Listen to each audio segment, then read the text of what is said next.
umugisha mwese. Turanezerejwe nuko twongewe aka kanya keza ko kuza gukorana mu izina ry'umwami wacu Yesu Kristo. Murahaguruka twese twishikanye Imana turirimba ya ndirimbo ijana na 44 iyo mu gitabo cy'Ikirundi tuti ntabwo nari bwigere gukunda nk'uku Yesu ndagukunze rwose ndakwihaye.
izina ryawe n'iryubahwe, ubwami bwawe ibyo ushaka mwami bigirwe hano mu mitima yacu twese nk'uko bigirwa mu ijuru. Turagushimiye ko utwemereye kuza hano, turagukengurukiye ko ari wowe waturinze mu mayira kandi uhoraho nzima ukadushikana mu ngoro yawe. None mukiza ko watwegeranije, turagusavye muduhe ibyo kurya dukwiranye uyu munsi, kandi tubabarire aho twagucumuyeko, ntudukere mu mosha mabi, ariko uturinde wamubi. Aka kanya mwami wiyerekane hano, kuko ni wewe twaje twitavye, ni wewe tuje gushengerera, nico gituma tukwishikaniye. Dusavye mugabe kandi uganze ubuzima bwacu bwose, utegeke igikorane kuva mu ntango gushika kw'iherezo. Aho ukene twaje tuzanye twese tuze kuhava hano ubu tumaze, abarwaye ntibakire mu izina rya Yesu Kristo. Abafise batandukanye n'amazima bakubone ubabereye inyishu. Wibuke mwene dataridwa yafashe urugendo mwisho, ube kumwe nawe umuhagarikire, kandi nube kumwe nabera twese. Databuja Mana ishobora byose, abatabonetse hano kubw'ingo zitandukanye, mwama aho tugenderera nabo ntubasige. Turakwambaje umugisha wawe utubeko, kuko ari mu izina rya Yesu Kristo umukiza wacu twisabye, amen. Bani bahe umugisha mwese, ibahezagire mutarabyagira. Dusome aya majambo twama dusoma, ntituzokwigera turambirwa kwisoma amajambo avuga ivy'Imana yadukoreye. Abakolosayi igice ca mbere umurongo w'12 gushika ku 14, dusome mu izina rya Yesu Kristo, amen. Abakolosayi igice ca mbere umurongo w'12 gushika ku 14, dusome mu izina rya Yesu Kristo. Mushime Data wa twese yabashoboje kuraganwa n'abera umwami wo mu muco, yadukijije ububasha bw'umwiza, atwimurira mu bwami bw'umwana wiwe akunda, amen. Muri uwo niho dufise ugucungurwa, niko guharirwa ibyaha byacu, amen. Muvyagira Imana bahe umugisha, turayikengurukiye cyane ko yatugiriye ubuntu, yatugiriye imbabazi, kubona yaraduhaye kuragwa umwandu wo mu muco hamwe n'abera bose, kubona yaratwimuye akatuvana mu muzimagiza, mu bwami bw'umwiza, mu bwami bwa shetani, akatutuzana mu muco wiwe. Uwo wari warasezeranye mu gitabo c'Imana ngo hazoba ari umunsi utari umwiza ntube n'umuco, ngo ariko mu gihe c'akagoroba umuco uzokwaka. Uwo niwo twakirijwe, maze duhabwa kumenya ico Imana iriko irakora mu minsi yacu. Nishimwe kubona yaraduhumuye amaso tukabona, kubona yaratuzibuye amatwi tukumva, kubona yaratwugururiye imitima ikayivana mu bintazi twarimo, imitima yacu igafatana n'ubutumwa bwiza bw'ubwami bwari bwaragenewe kuzovugwa gushika ku mpera y'isi. Imitima yacu yafatanijwe n'ijambo Imana yahishuye mu minsi yacu, kugira ngo tuve mu bwami bwa shetani tuje mu bwami bw'Imana. Kubwo ubutumwa bwiza bw'ubwami bwararungitswe bushingirwa intahe n'Imana ubwayo, kugira ngo ababwakiriye nabo bamwe bave mu bwami bwa shetani baje mu bwami bw'Imana. Nene rero turashimiye Imana, tuburaritswe n'ijambo ry'Imana ngo mushime Data wa twese yabashoboje kuraganwa n'abera umugabane wo mu muco, umwami wo mu muco, maze yadukijije ububasha bw'umuzimagiza, atwimurira mu bwami bw'umwana we wakunda. Yaratwimuye, nashimwe, nk'uko yimuye Abisirayeli. Nibyo byanditse mu Zaburi ya 80 ngo wakuye umuzabibu muri Egiputa, usohora amahanga urawutera. Nibyo byanditse muri Hoseya ngo yabaro ingoya ngo umuvugishwa n'Imana niwe yasohoye, yavanye muri Egiputa abana ba Isirayeli ngo niwe yabarongora. Nuko Imana yarungitse Mose gusohora Abisirayeli bava mu Egiputa abajana mu gihugu cy'i Kanani. Kurya yabasobanuye akabavanamo. Niko natwe Imana yadusobanuye muri iyi minsi idukura mu madini. Haleluya. Yaradusobanuye natwe yadukuje mu isi no mu madini no mu sobanuro z'abantu ubutumwa bw'umuhanuzi, maze atuzana mu bwami bwiwe. Turi abo yazanye mu ngoro yiwe nk'uko twabyigishijwe. Turaba mu ngoro y'Imana, turaba mu bwami bw'Imana, dusangiye ubwoko n'abera, tutabigizwe n'ubwenge bwacu cyane ukugerageza kwacu, tubigizwe no gushaka kw'Imana, turinduwe n'ijambo ry'Imana na mpemu w'Imana. Twarungikiwe muri iyi minsi. Imana yabikoze rero, nishimwe iduhe umugisha twese. Muri uwo niho dufise ugucungurwa.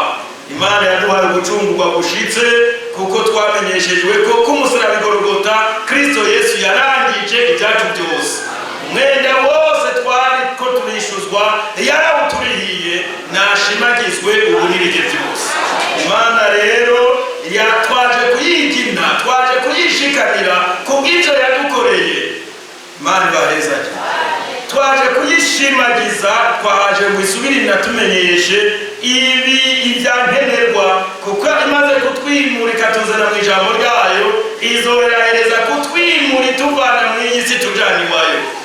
Iri kwiradutegura, muze twese twemere umugambi wayo, integuro yayo, tuyinjiremo twese, tuyemere ikore. Ijambo ridutegurira riturungikiye, n'igihe tuba tuje kuryumviriza, dukeneye ko ribandanya ridushinga neza mu nzira y'agakiza. Imana ibahezagire. Ishimwe kandi ko yakijije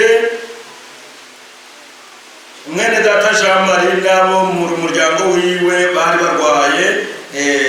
Mwene data Jean Marie sinzi wari we, burya mwene data Jean Marie niwe ashimye Imana ko yabakijije bari barwaye mu muryango, agashimira n'ababasengeye ati Imana ibongere umugisha. Imana yabakijije, Imana yabagiriye ubuntu, Imana yababaye hafi, nishirwe hejuru ubu n'ibihe bitazokwigera bishira. Ndabasabye muhaguruke kubwira ishimwe twasabwe ngo mushime Data wa twese. Dukoreshe kantike y'umuco ya 148 twese tuvuge tuti wewe hanga ry'Imana nzima, Imana yawe irakomeye. Amen. Yagukuye muri Egiputa mu bwami bw'umwe Farawo. 148 mu gitabo cy'umuco.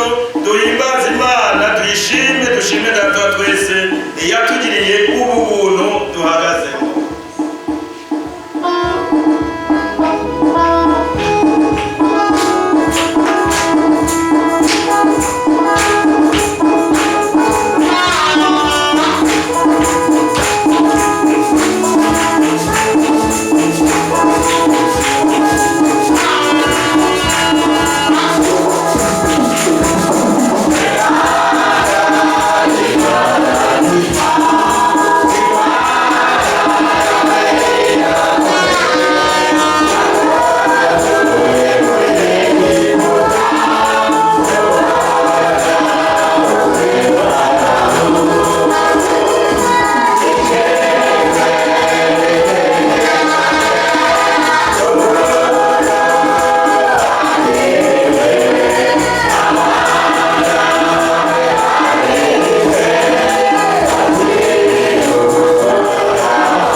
bafise indirimbo bitumenyesha. Bahaguruke rero baririmba indirimbo bateguye. Muri ako kanya tuce twinjira mu mwanya wo kumva ijambo ry'Imana, kandi twifuriza buri wese ari ngaha umugisha uvuye ku Mana, maze mu ijambo Imana yaduteguriye umwe wese aronke umugabane wiwe. Imana ibaheze.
ubutumwa butegura kugira ngo tuzoje ubwami bwa data mu ijuru. Umwami abahezagire cyane, abahemugisha, ahezagira abayifuzi, ahezagira n'abera mwese mwakoye bamuri hano muri iki gitondo mu izina ry'Umwami wacu Yesu Kristo.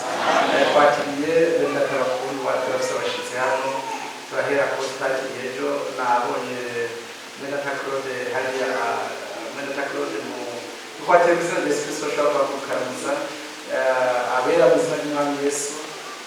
Umwitondoro babwira ababyeyi iyo waje gukwa nta kibazo dufite hano. Imana ibaheze twakiriye n'umutima wacu wose. Imana ibaheze kare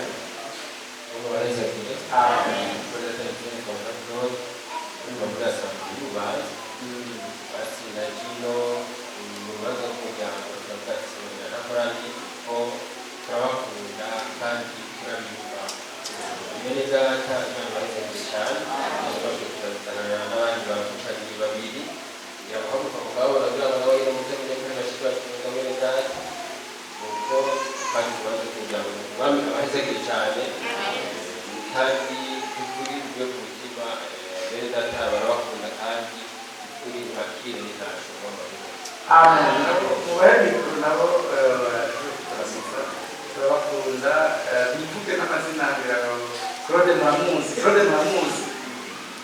Muramuzi bafashanya na Mwenda Kennedy hariya Bubanza nawe yisangiramo n'uyu nawe ufite perezida kuza Umwami Yesu abamugisha. Amananye ku mazina banitafizera Lionel Bubanza nyine ariko nkorera imirimo y'Ubujumbura nk'uko Mwenda atabize Claude twatubanye no mu rubanza rw'umuryango dushima kubera tukoraniye hamwe namwe. Ni igihe kirekire ntakorana namwe kuko hari igihe nahora nza gukoranira hano nyine ku Gitega. Bishimye cyane rero Umwami Imana bishimirwe kandi nizeye yuko ibyo ari bugabure nanjye biburonke k'umugabane wanjye. Umwami Yesu abamugisha cyane. Amen. Namushiki wacu nawe Imana ibaheze igihe yarakoze kuba tuzigamira nihabwe icyubahiro cyinshi. Amen.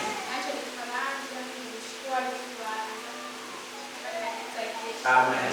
Imana ibaheze igihe Claude n'umwandika karirimbo k'Rwanda Claude nakunda kuririmba ngira hariho Mwenda Bujumbura hano nawe n'akarita kugera kuturamutsa akora muri izo bitaro byawe Yuko wara nze muramugura ibintu byabo n'ubidandaza nijewe uko byose natora kandi naho n'amakonsultation y'ijana yakora Imana ibamugisha mu izina rya Yesu Kristo. Nanje burya nabonye abafurere ngaha baburya turaziranye so kujya musere gusa niwe ntabizi n'abaramukije. Imana ibamugisha ko twongeye guhurira hano mu nzu y'abera. Turanezerewe cyane kubona dushitse mu nzu y'abera tugera hano i Gitega. Iyi ni kapitale politike burya nayo byasaba ko nayo ijya ifise assemblée tugeze hano tukisanga kugira ahantu utaronka gukoranira burya n'ikibazo. Naragerewe kubona nashitse hano burya twaciye tugumana hano n'abaririmbyi. Ndakunda kuririmba cyane. Pasiteri avuze ati sinzi ukuntu utaduhaye akaririmbo k'Urubanza.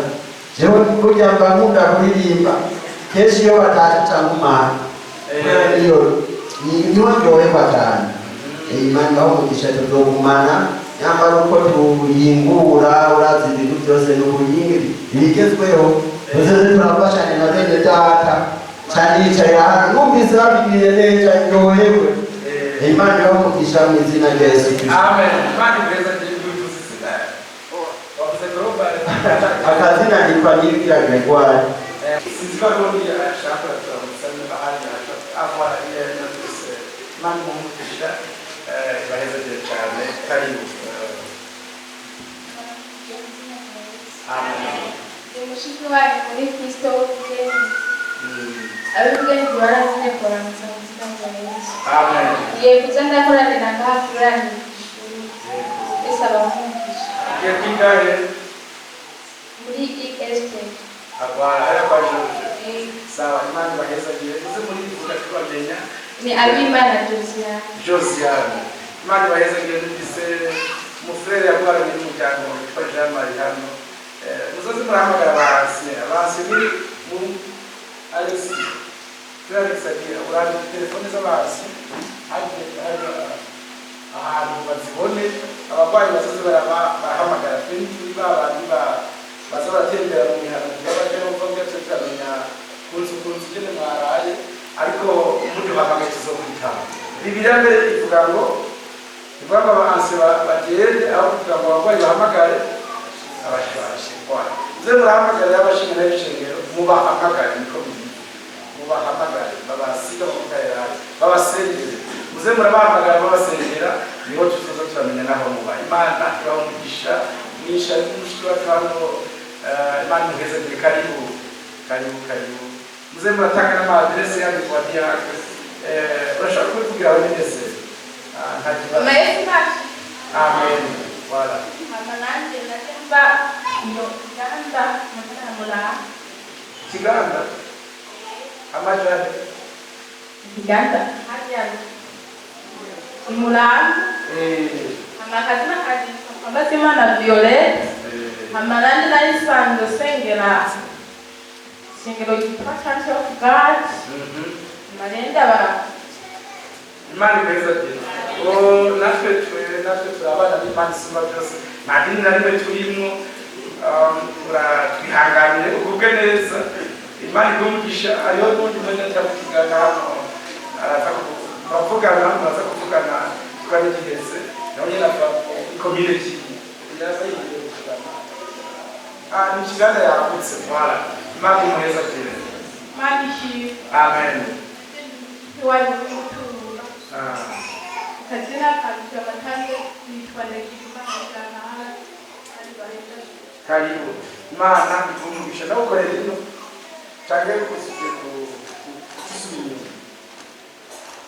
na mucyumujya. Okay, sawa. Imana ibeza cyane. Karibu tubahaye ikaze mushiki wacu mu Kiganda. Hari Kiganda turahakunda iwacu natwe ariyo mwenda ntana ifaruka bamuhere nawe yaturamutse kandi batari bamubonye ejo abo batari bamubonye ejo ashobora kuba aramutse muri za Kristo. Haleluya. Amen. Nonge kubaramutsa mu izina ry'Umwami wacu Yesu Kristo. Ejo nari ngaha abo twari kumwe ejo twasangiye itera by'Imana kandi igihe naza mwambya bamye kubaramutsa mu izina ry'Umwami wacu Yesu Kristo. Nuko rero mugubwe neza kugira ngo nanoneho Imana iduhe kumva no gutegurwa kuvuye kuri Yesu abampera umugisha. Amen. Amen. Imana ibaheza kire mu byagire wawe mushiki wacu Kiganda muri Church of God abaza kumuganiriza ikorane by'iteze.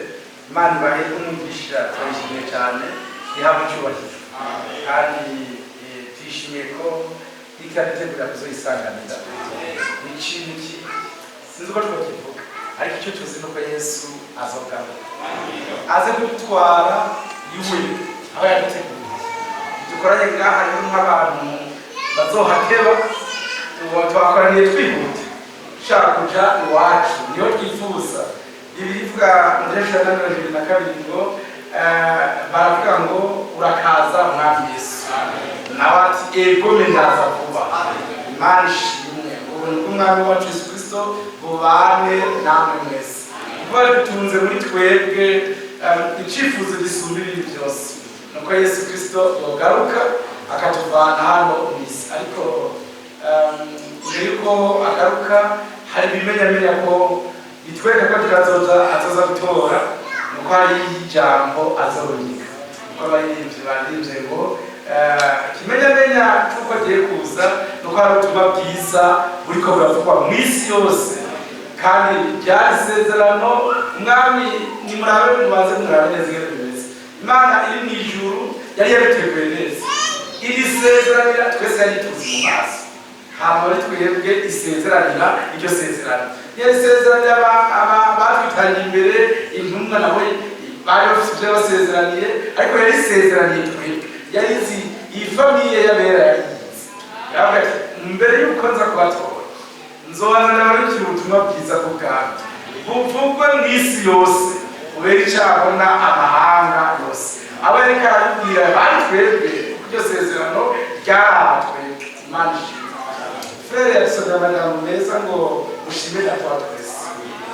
Amen.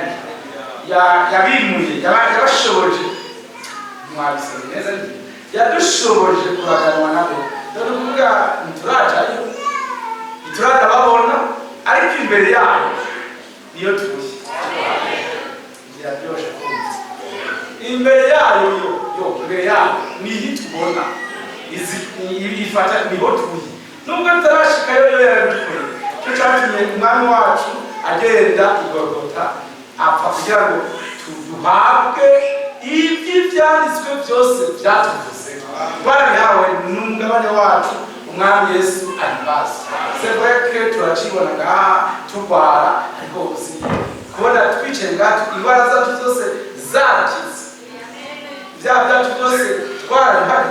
Bibiri ivuga ngo Imana ni nziza yaramaze kubiduha byose yadukijije ibyaha byose yadukijije indwara zose yatujyanye niwe yarabikoze ariko hasigaye ko biba konkrete imbere yayo twarakize imbere yayo twarakoze twarakize Imana ishimwe.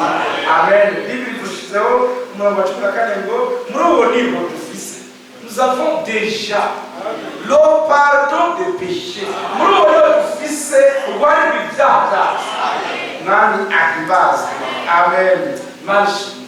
Muri uwo deja muri Kristo Yesu kandi ntihariyo egome hama bavuge oya ariko hariyo ego amen. Imana ishimishwe natwe Imana ihimbaza. Muri uwo niho dufise nous avons déjà le pardon des péchés muri uwo niho dufise amen ugucungurwa niko guharirwa ibyaha byacu. Amen. Turabifise abana muri uwo niho tuzoronka muri uwo niho dufise. Amen. Mani ibaye kubyakira muri uwo niho dufise uguharirwa ibyaha byacu dufise ugucungurwa niho guharirwa ibicumuro byacu byose umwami ahimbaza. Abera umwami yarakoze akazi nous a affranchi hepfo kuri verset 21 handitse hano ukora n'amajambo meza verset 21 handitse ngo namwe abari baratandukanijwe n'Imana kera mugahindurwa abansi bayo mu mitima yanyu n'ibyo mwakoze bibi none amen yabuzurije nayo mu mubiri wiwe w'umuntu kubw'urupfu yapfuye babashikane imbere yayo murabera mudafise agasembwa mutagira ico mwogaba. Amen. Imana ishimwe. Il a déjà fait yarabikoze umwami wacu ngo babashikane imbere yanyu murabera mudafise agasembwa kubw'urupfu yapfuye. Amen. Mwami yarakoze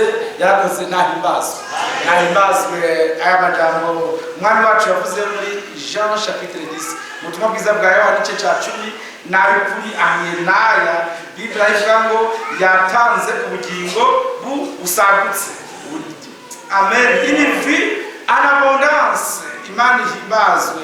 Imana ibahungisha mwese kandi ibahezagire cyane. Igisuma verset 10 Imana ishimwe. Jean 10 igisuma nikizanwa n'ikindi atari kwiba no kwica no gutikiza nanje jeho nazanwe no kugira ngo zironke ubugingo. Amen. Kandi ngo ziburonke busagutse. Amen. Amen.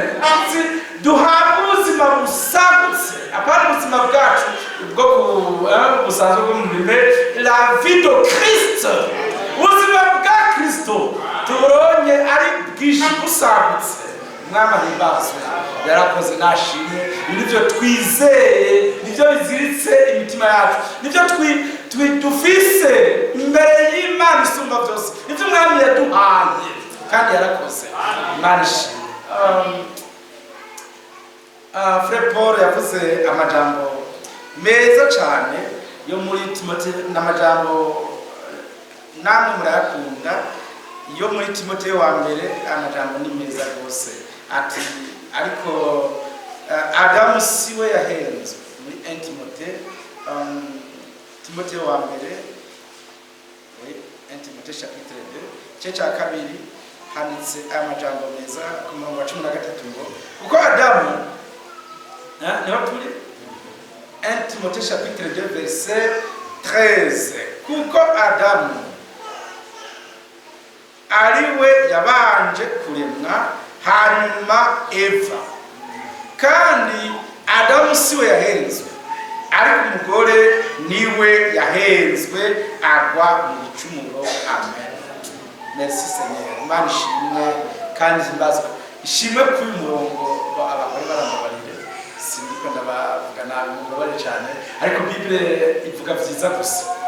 Hana rimwe irigera ifise umuntu ituka cyangwa ivuga nabi ubari we wayitabuye nabi. Bible ivuze ngo kandi Adamu siwe yahenzwe ariko umugore niwe yahenzwe agwa mu gicumuro. Umugore c'est le type de l'église, ikigereranyo cy'ishengero. Umugore ikigereranyo cy'ishengero ni ukuvuga ishengero ryaracumuye, ariko Adamu ni ikigereranyo cya Kristo. We ntiyakoze ibintu yahenzwe Adamu, no, ahubwo Adamu yabikoze abishaka kuko ari ikigereranyo cya Kristo azotse. Kristo ntiyagiye ku gahato mu kuducungura, ahubwo yaducunguye abishaka. Imana ishimwe. Frere Abrahamu ntiyacumuye ku gahato ka Sara, oya, ahubwo yashatse gukingira ishavu ry'Imana kuri Sara. Imana ihimbazwe. Uko niko na Kristo, abo yaba Adamu yaba Abrahamu bari ikigereranyo cy'ibyo Kristo azokora. Igihe yemera kwishira ko icyaha cya Sara, yemeye kwishira ko icyaha cya Eva, yemeye kwishira ko Kristo nawe yemeye kwishira ko icyaha cy'ishengero, atubere umucunguzi. C'est par sa volonté. Ntiyabikoze ahasi. Usoma neza muri Hébreux chapitre 10. Mu Hébreux chapitre 10 abari igice 10 Bible ivuga ngo verset 10 Imana ihimbazwe. Haranditse ku murongo wa 10 abayobora igice cya 10 umurongo wa 10 ngo uko kugomba kwayo, voilà, niko kwatumye twezwa tubiheshwa nuko umubiri wa Yesu Kristo watanzwe rimwe gusa. Amen. Donc c'est pas ça la volonté de Dieu. Imana ihimbazwe. Kugomba kwayo niko kwatumye umubiri wa Yesu Kristo utangwa kugira ngo dukire ingorane zose umwasi yari yarateje. Nta n'umwe Imana ikiza ku gahato, ahubwo Imana ikiza abantu bose bitavye ijwi ryayo ryabaranditse. Imana ibahezagire cyane. Nta muntu n'umwe Imana ikiza ivyo atagomba gukira. Imana idukiza ibintu byose tuyeretse ko twifuza ko ibituvanako. Umwami ashimwe. Kugomba kwayo, Bible nivuze ngo ukugomba kwayo niko kwatumye twezwa tubiheshwa nuko umubiri wa Yesu Kristo watanzwe rimwe gusa. Amen. Umwami nahimbazwe, yarakoze nashimwe. Imana yarakoze akazi kayo kandi neza, hanyuma irarika abantu bizera ibyo yakoze ku bwabo. Amen. Abazovyizera bose ku bucunguzi bwabo bwabonekeye muri Kristo Yesu, abazokwizera bose ku mwami wacu yabateguriye ahazobajana, abazokwizera bose ku mwami c'est une réalité, ni ibintu by'ukuri bihari, si ibintu by'imigani, ce n'est pas une légende, si inkuru. Ntitwavuga imigani ya Karonda igihe twabwira iby'ubushobozi bw'umwami Yesu no kuzogaruka kwiwe, ahubwo nuko bwa bushobozi bw'Imana. Amen. C'est la puissance de Dieu. N'ubushobozi bw'Imana yatsinze ibikorwa by'umwiza byose, itsindira abazovyizera bose. Amen. Imana ishimwe. Mwami yaratsinze, atsindira mwebwe mwese abazokwizera ibyo yakoze iyo niyo nzira yo gutungana yonyine, nuko abantu bizera ibyo Yesu yakoze ku bwabo, bakizera ikimazi cyatanzwe ku bwabo, bakizera imbabazi bahawe zivuye muri Kristo Yesu, bakizera ko byo Kristo yabasezeraniye byose azobibashitsaho. Imana ishimwe kandi bahe umugisha. Bibiliya ivuga ngo yizera hejuru y'icyo kwizigirwa abiharugwa ko, que Dieu vous bénisse, abiharugwa ko mu kugororoka, nuko abera bose bizeye ibyo Imana yavuze. Kandi ibyo Imana ndayikunze ni nziza, yahisemo kubyandika, yahisemo kubyandika, ibyo yatwemereye byose ntiyabyigumijemo, yahisemo ko byandikwa ibishyira ahabona, abantu baca baronka aya mahirwe ngo hahirwa abazobisoma, hahirwa n'abazobyumva. Imana ishimwe. Dieu a témoigné, ntiyabishyize en secret, non jamais, ntiyabishyize mu ibanga. Yesaya yabyanditse neza, Imana ibahezagire ibahungisha. Yesaya yabyanditse neza, Imana yabishyize mu ibanga frere, yabishyize ahabona muri Esayi 48 verset 16. Bible ivuga aya majambo ngo nimwigire hafi mwumvire.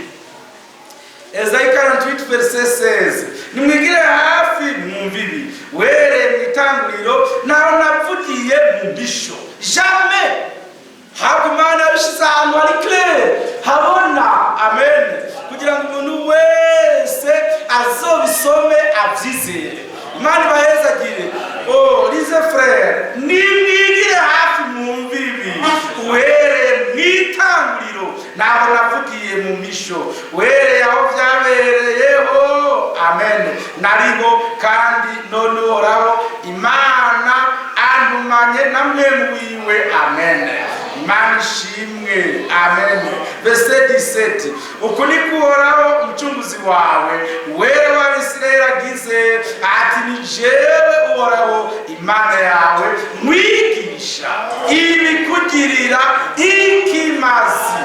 Dieu est merveilleux, il est merveilleux. Imana itangaza, yahisemo kwibitwandikira, ishyiramo ko iturukira n'abakozi bo kwamba babitwibutsa. Ndavuze ngo ndashaka kubibutsa nubwo musanzwe mubizi, bamwe baturapera. C'est ça l'amour de Dieu. Kuri ko rukundo rw'Imana isumba byose, nuko yashize yiyumvire namwe ishaka ari kuvyigumizamo, kandi kizabishaka igira imbabazi abishaka, yari kuvyigumizamo n'inavyandika, ariko Imana yahisemo kubishira ahabona iravyandika, ihitamo ko bazona bitwigisha, iduha na revelation. Amen. Ati shengero ryanje mbere zoza ndabibahishurira, kandi amarembo y'ikuzimu ntazobashobora. Umwami ashimwe kandi abahezagire. Mwigisha ibikugira ikimazi, nkakurongora mu nzira ukwiye gucamwo. Amen. Imana ishobora byose, nimuyibwire muti amen. Iturongorera mu nzira dukwiye gucamo. Habakuki mwene data yavuze aya majambo meza cyane muri Habakuki igice cya 2, Habakuki chapitre 2, yavuze amajambo nk'aya nyene. Umwami nashimwe nahimbazwe, ubu nibe bitazoshira. Muri Habakuki igice cya 2 yavuze amajambo ati verset 2, maze Uhoraho aranishura ati, andika ibyo weretswe. C'est vrai, andika ibyo weretswe, uvyandike ku bisate mu nyuguti zisomeka, kugira ngo ubisoma anyarutse d'une manière claire. Imana ishimwe. Kandi umuntu atubwira ngo ubutatu n'amayobera ni ibintu binyegeje by'Imana, bizwi na padiri gusa, bizwi na oya. Igihugu cyari gikingiriye ahera, cyaratabutsemo kubiri kuva hejuru, nticahereye hasi gitabuka, oya cyahereye hejuru gitabuka, kugira ngo Imana itwereke ko ari igitabuye. Amen. Igicamo kubiri kugira ngo abantu bose bashike ahari ububiko bw'Imana isumba byose. Mwana himbazwe. Ntibikira by'abize oya, ntibikira iby'abize theology oya, ahubwo handitse muri Esayi 35 verset 8 ngo naho cyo ikijuju. Amen. Abatorwa naho cyo ikijuju, iyo nzira bizoyibona.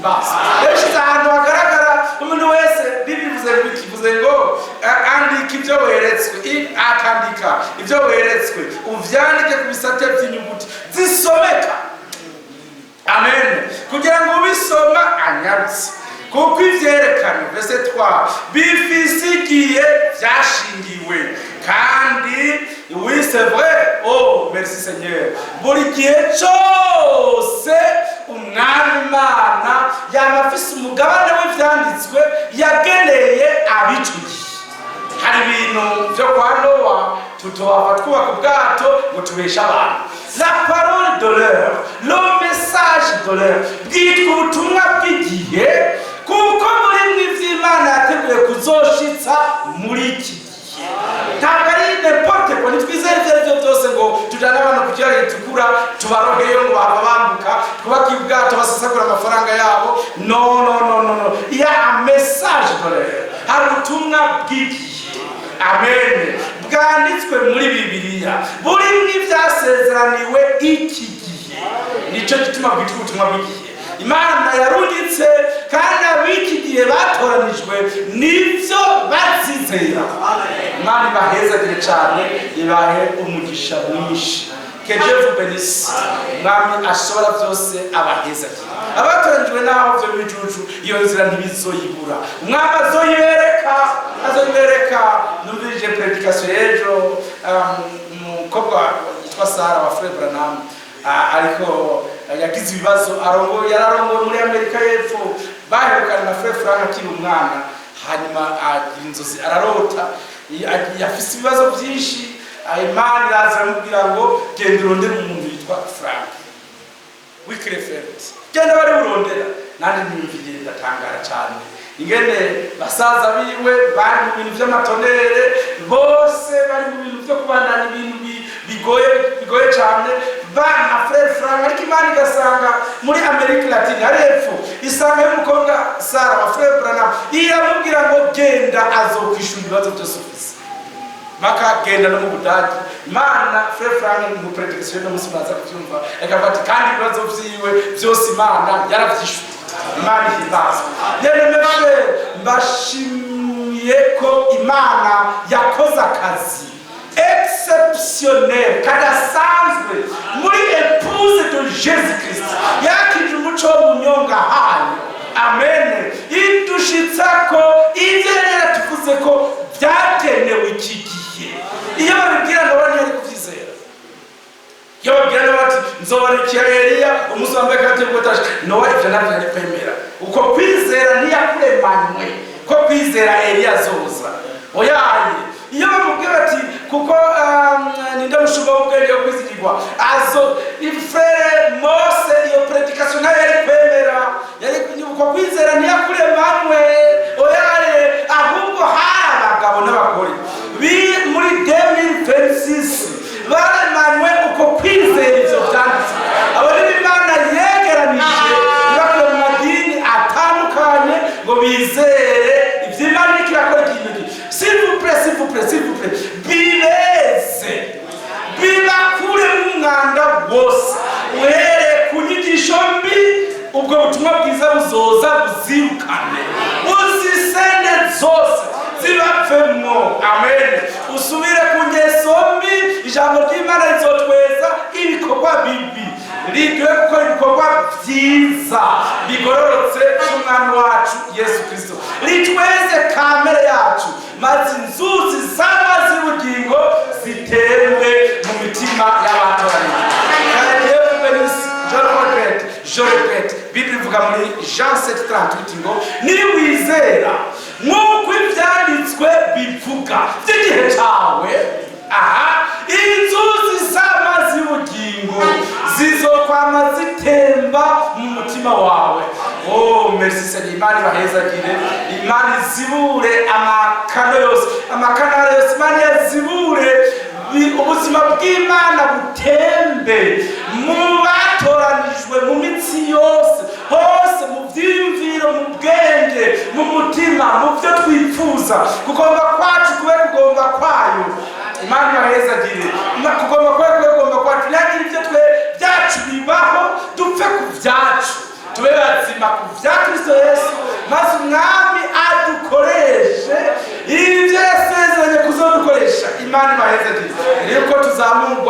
n'icyanyuma coco Imana yasezeranye ko abapfiriye mu mwami bazozuka. Amen. Imana yasezeranye ko abapfiriye mu mwami bazozuka. Mbere y'ivyo naho umwami yasezeranye ko azodukoresha Psaume 60 verset 12 avec l'Éternel nous ferons des exploits. Imana yasezeranye ko izodukoresha iby'ubuhizi. Age chapitre 2 verset 9 Bible iti ibwiza bwo hanyuma bw'ingoro buzoruta bwa mbere. Imana ishimwe. Job 42 verset 10 maze Yobu ahabwa inshuro kabiri ibyo yari afise ubwa mbere. Amen. Élisée dans 2 Rois chapitre 3 mu bantu bakaceka Élisée ati ndagusavye imigabane ibiri. Imana ishimwe. Imigabane ibiri y'impemu yawe, apana y'amafaranga waba ufise, y'impemu yawe. Maze Eliya aramubwira ati niwambona ngiye. Imana ishimwe. Bavugira ubwayo bagenda kuri Yorodani baja hakurya yabo. Les 3 étapes intambuko zose zitatu zo umugeni ategeza gucamo kuwemera ko Yesu yabambwe kubwiwe agatsindanishirizwa no kumwizera hanyuma akezwa n'ijambo amagahabwa mwemuye ati ibyo byose niwabirengana ukiri muri mesaje ukihagazemo neza ukezwa n'ijambo ry'igihe. Mumbabarire mu gitondo ndabashavuze mumenye ko ijambo ry'igihe atari izi ndome zanditse muri Bible. Quand même il faut comprendre que izi ndome zanditse muri Bible Papa Vatikano yazisomye kandi yagumye mu butatu. Hariya muri Swede muri Pentecote babisomye ibinyene zari izi Bible nyene kandi bagumye mu buzimire n'indyane. Abafeka n'abangirikani n'abasabati n'abasabato bose babisomye basomye la même Bible mais la signification des Écritures, insiguro y'ivyanditswe vyera ivuye ku Mana isumba byose. Niyo mavuta yo ku ruhande Imana yadushimye ubwenge. Amen. C'est ça fait. Niyo tandukano ryacu nabo. Ninasoma mu Thessalonike Papa sanga yaso ariko abisugure uko bamwigishije muri theologia. Ninasoma muri Daniel nza gusanga muri Pentecote ariho basomye ariko baza kubisobanura uko bishakiye.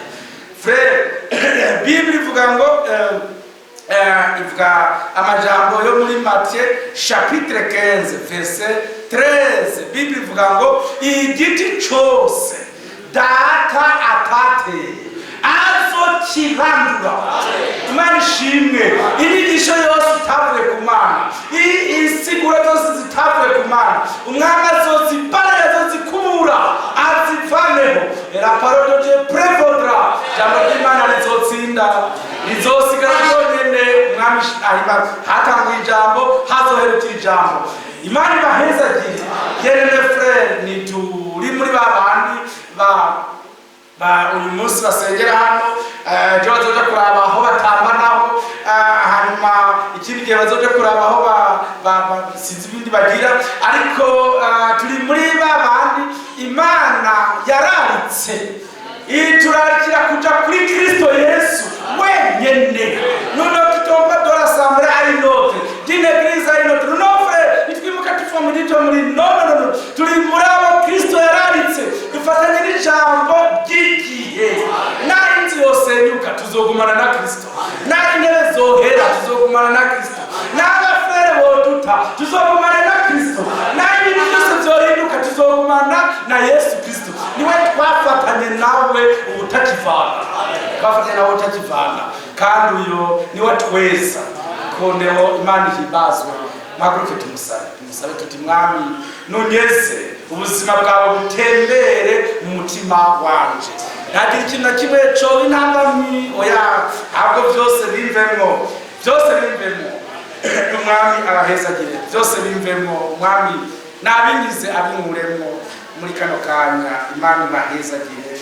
Amen. Kera narimetse Yesu bingoye namukoreye ibyaha byose byansinze hamwe na mu sandizi kandi kisandizi.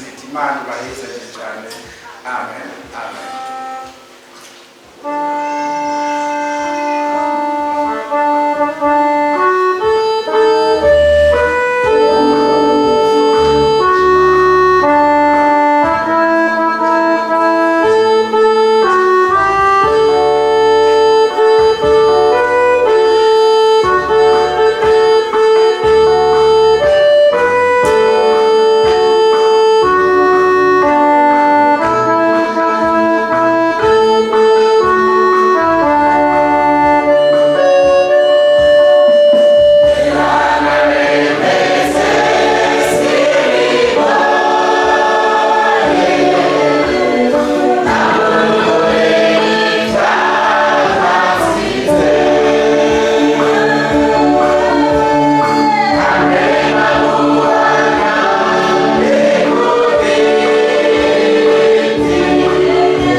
mbo mugende wawe winyugurize wejeje unkuremo ibintu byose bitari byawe unyuzuze amazi y'ubugingo.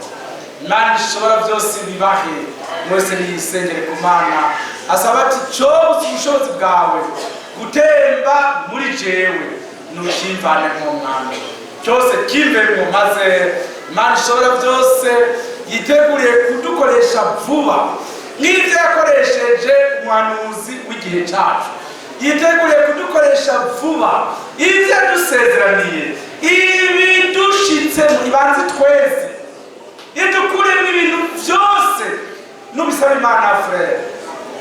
Igihe kirageze hatazoba ari igihe cyo gupresha, hatazoba ari igihe cyo kuririmba n'ibindi, ariko umuntu wese Imana imutembeshemo ubushobozi bwayo imukoreshe ibyo yasezeranye kuzodukoresha, maze ubushobozi bwari mu muhanuzi nk'imponjo le ministère de Jésus Christ, ubushobozi bw'abukozi bwa bundi Imana ibukoreshe no mu mugeni wayo. Nimba ubyifuza utari ukuboko kwawe uti mwami nanjye nkuramo ibintu byose byotuma utazonkoresha, sinzomwaramare azoba uriko urakoresha abandi by'ubuhizi, nanjye uzonkoreshe mwami uzobukoze. Dusenge dusaba Imana isumba byose.